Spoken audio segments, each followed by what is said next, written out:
नमस्ते, मी वैद्य यामिनी सदावर्ते. आज आपण चर्चा करणार आहोत पीसीओडीच्या कारणांविषयी. पीसीओडी नेमकं होतो कशामुळे? तर हे जाणून घेण्यासाठी आपल्याला आधी हे लक्षात घ्यायला हवं की पीसीओडी हा एक लाईफस्टाईल डिसऑर्डर आहे. म्हणजे आजकालची जी काही आपली बदलती जीवनशैली आहे, त्यामुळे पीसीओडी या आजाराला खतपाणी घातलं जात आहे. बदलत्या आपल्या लाईफस्टाईलमध्ये बघायचं म्हटलं तर आजकालच्या आपल्या खाण्यापिण्याच्या चुकीच्या पद्धती, ज्या वेळेला आपल्याला भूक असते, भूक लागते, त्यावेळेला आपल्याकडे जेवणाची वेळ नसते किंवा ज्या वेळेला जेवणाची वेळ झालेली असते, त्यावेळेला आपल्याला भूक नसते. आजकाल आपण जे काही पदार्थ खातो आहे, जंक फूड, फास्ट फूड, चहा, कॉफी यांच्या सेवनाचं प्रमाण हे अधिक प्रमाणात वाढताना आपल्याला दिसून येत आहे.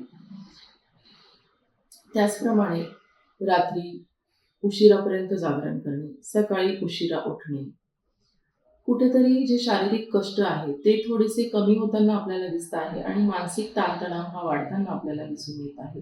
लहान मुलींमध्ये म्हटलं तर त्यांच्यावरती असणारं अभ्यासाचं प्रेशर, स्त्रियांच्या बाबतीत जर बघायचं म्हटलं तर घरचे कामं सांभाळून, घरच्या जबाबदाऱ्या पार पाडून, ऑफिसमधल्या जबाबदाऱ्या पार पाडताना त्यांचा जे काही मानसिक ताणतणाव आहे तो आपल्याला वाढताना दिसून येत आहे.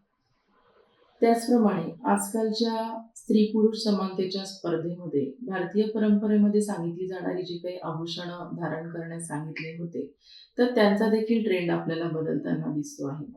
तर एकंदरीतच या सर्व कारणांमुळे हॉर्मोनल इम्बॅलन्सिंगचं प्रमाण आपल्याला स्त्रियांमध्ये अधिक प्रमाणात वाढताना दिसून येत आहे आणि त्यामुळेच पीसीओडी हा आजार आपल्याला वाढताना त्याचं प्रमाण आपल्याला दिसून येत आहे. अधिक माहितीसाठी stay connected, stay healthy, stay happy with Palash Ayurveda. Thanks.